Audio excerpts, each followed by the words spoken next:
આવ્યો છે। આ સમગ્ર મામલે ન્યૂઝ 18 પર સવાલ કરી રહ્યું છે, કોની રહેમ નજર હેઠળ ધમધમે છે આવા દવાખાના? અને જો કાઉન્સિલ દ્વારા પરમિશન આપવામાં આવ્યો તો કાઉન્સિલ આ તમામ લોકોના જીવ સાથે જો જોખમ ઊભું થાય છે તો જવાબદારી લેશે કે કેમ? ફરી દવાખાના ખોલવાની મંજૂરી કોણે આપી? એકવાર દવાખાના બંધ કરાવવામાં આવ્યા હતા તો ફરી કેવી રીતે ખુલ્યા દવાખાના? દર્દીઓના સ્વાસ્થ્ય સાથે ચીડા જે રીતે થઈ રહ્યા છે ત્યારે તંત્ર કેમ મૌન સાધી રહ્યું છે? ઘણા આવા સવાલો ઊભા થઈ રહ્યા છે।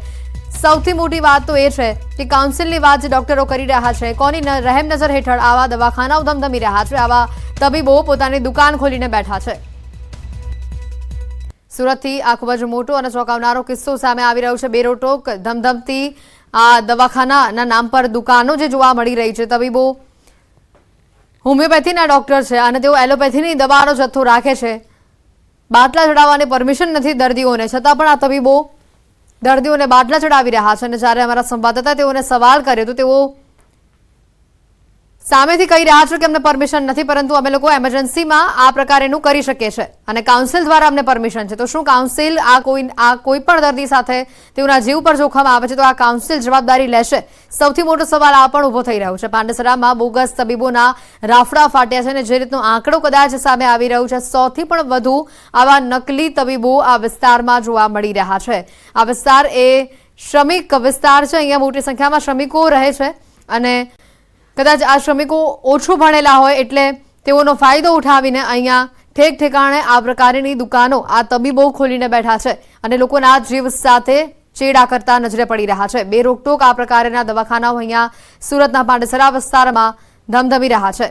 500 થી વધુ બોગસ તબીબોના ક્લિનિક સામે આવ્યા છે। જી હા, જે તમામ ક્લિનિક ઉપર અમારા સંવાદદાતા પહોંચ્યા, ઘણી જગ્યા પર તબીબો હાજર જોવા મળ્યા તો ઘણી જગ્યાએ તબીબો કેમેરો જોતા ત્યાંથી રફુ ચક્કર થવામાં સફળ સાબિત થયા હતા। કીર્તેશ અમારી સાથે ફોન લાઈન ઉપર સંવાદદાતા જોડાઈ ચૂક્યા છે।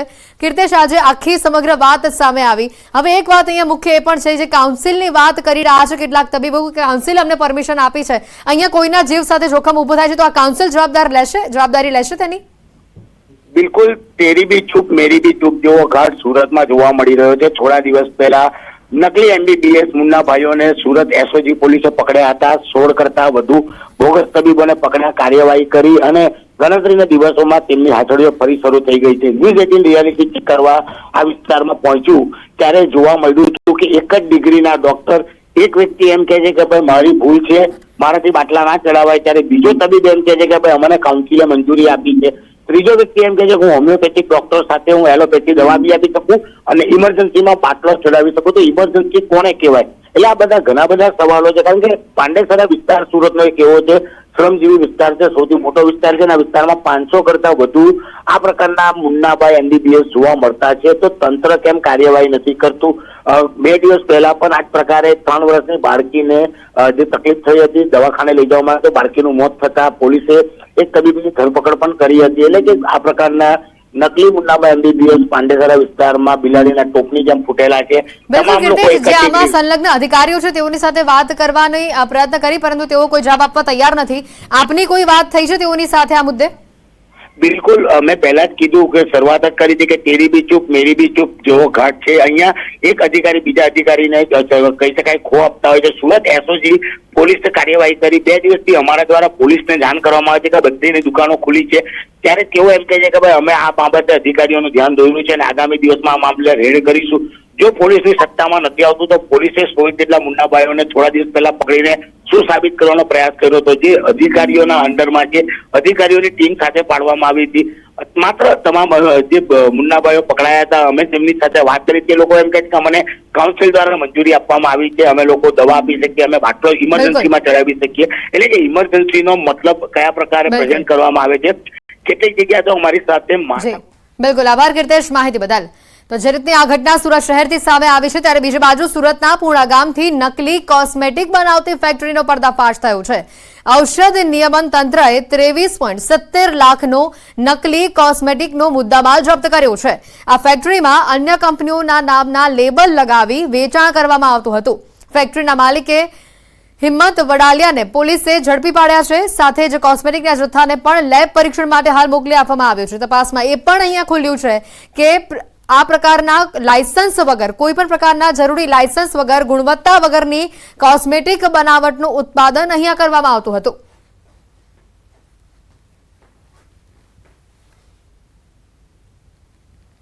સુરત શહેરમાં આરોગ્ય વિભાગે દરોડા પાડ્યા છે અને માવાના હોલસેલ વેપારીઓને ત્યાં આરોગ્ય વિભાગે તપાસ હાથ ધરી છે. ભાગળ વિસ્તારમાં આવેલા માવા બજારમાં આરોગ્ય વિભાગની ટીમ તપાસ માટે પહોંચી હતી. આરોગ્ય વિભાગ દ્વારા માવાના સેમ્પલ લઈને લેબોરેટરીમાં મોકલવામાં આવશે. આ સેમ્પલમાં જો કોઈ ભેળસેળ દેખાશે તો વેપારી સામે કાર્યવાહી કરવામાં આવશે. આવનારા દિવસોમાં તહેવારોને ધ્યાનમાં લઈને આરોગ્ય વિભાગ હાલ એક્શનમાં આવ્યું છે. ઘટના સુરતથી ફરી સામે આવી છે. માવાના વેપારીઓને ત્યાં આરોગ્ય વિભાગની ટીમ પહોંચી અને માવાના સેમ્પલ હાલ લેબ પરીક્ષણ માટે મોકલવામાં આવ્યા છે.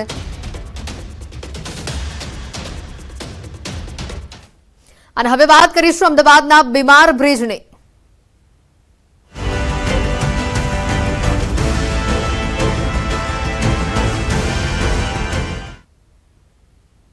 અમારા રિયાલિટી ટ્રેકમાં અમદાવાદના કેટલાક બિસ્માર બ્રિજની પોલ ખુલી છે. ક્યાંક ગાબડા પડ્યા છે તો ક્યાંક બ્રિજના સળિયા દેખાવા લાગ્યા છે. કેટલાક બ્રિજ પરથી તો વાહન ચાલકો નીકળતા પણ હવે ડરી રહ્યા છે. ચોમાસા દરમિયાન ધોધમાર વરસાદ ખાબકતા અમદાવાદના બ્રિજને માઠી અસર પહોંચી છે. જોકે કેટલાક બ્રિજ તો ઘણા સમયથી સમારકામ માંગી રહ્યા છે. બે એજન્સીઓ મારફતે આપણે એ લોકોનું ઇન્સ્પેક્શન કરાયેલું. આમાંથી 69 બ્રિજ માઇનર ક્ષતિ જોઈન્ટ રિપ્લેસ કરવાના હોય કે ડિવાઈડરનું હોય કે રોડનું ઉપરનું પડ હોય તો માઇનર ક્ષતિઝમાં 69 બ્રિજનું રિપેરિંગ કામ આવ્યું છે. એમાંથી આપણે પૂર્વ બાજુના 37 બ્રિજ લીધેલા છે અને પશ્ચિમ બાજુ 32 બ્રિજ એ બંનેનું ટેન્ડરિંગ બી થઈ ગયું છે. બ્રિજ ઉપર ચડતા પણ આ ગાડીઓ કેટલીક તો થંભી જાય છે, કારણ કે ઘણા બધા બ્રિજ છે કે જે ઘણા લાંબા સમયથી સમારકામ માંગી રહ્યા છે, તેમ છતાં તેનું સમારકામ હાથ ધરવામાં આવ્યું નથી. ચોમાસામાં વરસાદના કારણે આ બ્રિજની પોલ અહીંયા ખુલી ગઈ છે, જે આપ આપના ટીવી સ્ક્રીન ઉપર જોઈ રહ્યા છો.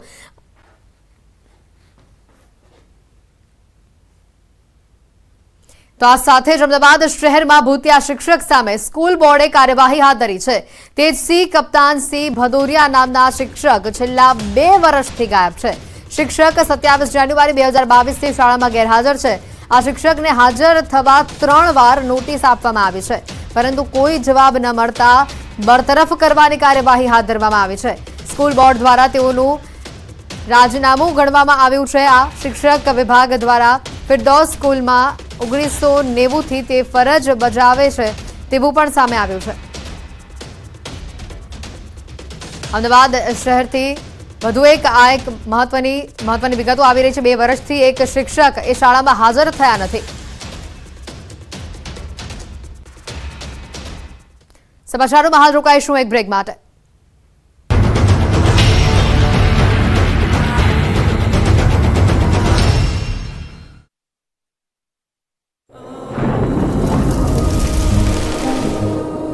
જળવાયુ પરિવર્તનનું જોખમ આપણા દરવાજે પહોંચી ગયું છે. હવે જરૂર છે એક મોટા ક્રાંતિકારી બદલાવની, અને આનો પ્રારંભ થશે 140 કરોડ ભારતીયોથી. આ ક્રાંતિ શરૂ થશે એક વૃક્ષથી. એક વૃક્ષ માનવતા માટે, એક વૃક્ષ આ ધરતી માતા માટે, એક વૃક્ષ આપણા ભવિષ્ય માટે. પ્રોજેક્ટ વન ટ્રી ન્યૂઝ 18 નેટવર્કની એક મોટી આરોગ્ય તંત્ર એક્શનમાં વિવિધ જગ્યા પર ફોગિંગ અને દવા છંટકાવની કામગીરી શરૂ. મચ્છરજન્ય રોગચાળાથી લોકોને બચાવવા કવાયત શરૂ. દ્વારકામાં પાણીજન્ય રોગચાળો વકર્યો. જામ ખંભાળિયાની સિવિલ હોસ્પિટલ દર્દીઓથી ઉભરાઈ. કેશબારી પર દર્દીઓની લાંબી લાઈનો લાગી. તાવ, ઝાડા ઉલટી, મલેરિયા, પેટના દુખાવા સહિતના દર્દીઓમાં થઈ રહ્યો છે વધારો. વાયરલ બીમારીના કારણે દરરોજ હજારો ઓપીડી નોંધાતા આરોગ્ય વિભાગ ચિંતામાં. સ્માર્ટ સિટી અમદાવાદના અનેક બ્રિજ બિસ્માર હાલતમાં. શહેરના 32 જેટલા બ્રિજનું મહાનગરપાલિકા દ્વારા ઇન્સ્પેક્શન કરવામાં આવ્યું. આગામી સમયમાં તમામ બ્રિજના સમારકામની કામગીરી થશે શરૂ. રાજકોટ લોકમેળા માટે આજે છેલ્લી હરાજી પૂર્ણ. 31 રાઇડ્સની 1,27,00,000 થઈ હરાજી. મેળામાં લોકો માણી શકશે રાઇડ્સની મજા. સુરત શહેર કોંગ્રેસે શિષ્યવૃત્તિમાં ભેદભાવના આક્ષેપ સાથે કર્યું વિરોધ પ્રદર્શન. ગુજરાત બહારના વિદ્યાર્થીઓને પણ શિષ્યવૃત્તિ આપવાની માંગ. સરકારે શિષ્યવૃત્તિમાં અલગ નિયમો બનાવ્યા હોવાનો આક્ષેપ. ગુજરાતની જીવાદોરી નર્મદા બંધની મહત્તમ સપાટીએ પહોંચવાની તૈયારીમાં છે. હાલ નર્મદા ડેમની સપાટી 135.74 પર પહોંચી ગઈ છે. હવે નર્મદા ડેમ છલકાવાથી માત્ર 2.83 મીટર દૂર છે. ઇન્દિરા સાગર અને ઓમકારેશ્વર ડેમના 13 દરવાજા ખોલાતા હજુ 2,28,059 ક્યુસેક પાણીની આવક આવી રહી છે. નર્મદા બંધ એની મહત્તમ સપાટીને પહોંચવામાં 2 મીટર બાકી હોવાને લઈને રૂલ લેવલ મેન્ટેન કરવા માટે 23 દરવાજામાંથી 9 ગેટ ખોલી 1.35 લાખ ક્યુસેક પાણી નદીમાં છોડાઈ રહ્યું છે. 9 દરવાજા 2.1 મીટર ખોલાયા છે, જ્યારે આરબીપીએચમાંથી 43,720 ક્યુસેક, જ્યારે સીએચપીએચમાંથી 18,256 છોડવામાં આવી રહ્યું છે. નર્મદા નદીમાં કુલ 1,98,000 ક્યુસેક પાણી છોડાઈ રહ્યું છે. છેલ્લા 2 દિવસમાં પાણીની સપાટીમાં 2.35 મીટરનો વધારો થયો છે, જેને લઈને નર્મદા નદીમાં પાણીના વહેણમાં સતત વધારો થઈ રહ્યો છે, જેથી નર્મદા જિલ્લાના ગરુડેશ્વર વિયર ડેમ ઓવરફ્લો થયો છે. ગરુડેશ્વર વિયર ડેમમાં પાણીની સપાટી વધતા અદ્ભુત દ્રશ્યો સર્જાયા. નર્મદા નદીમાં પાણીનો પ્રવાહ વધતા નદી કાંઠાના 8 ગામને એલર્ટ કરવામાં આવ્યા છે. નર્મદા ડેમમાં 90% પાણી ભરાતા નર્મદા ડેમ સાથે સ્ટેચ્યુ ઓફ યુનિટીનો અદ્ભુત નજારો જોવા મળ્યો. સરદાર પટેલની પ્રતિમાની આજુબાજુ ભરપૂર પાણીને કારણે આહલાદક દ્રશ્યો સામે આવ્યા છે. દક્ષિણ ગુજરાતમાં સવારથી જ મેઘરાજાએ ધબધબાટી બોલાવી છે. નવસારી, સુરત, ઓલપાડ, બારડોલી સહિતના પંથકોમાં વરસાદે રમઝટ બોલાવી.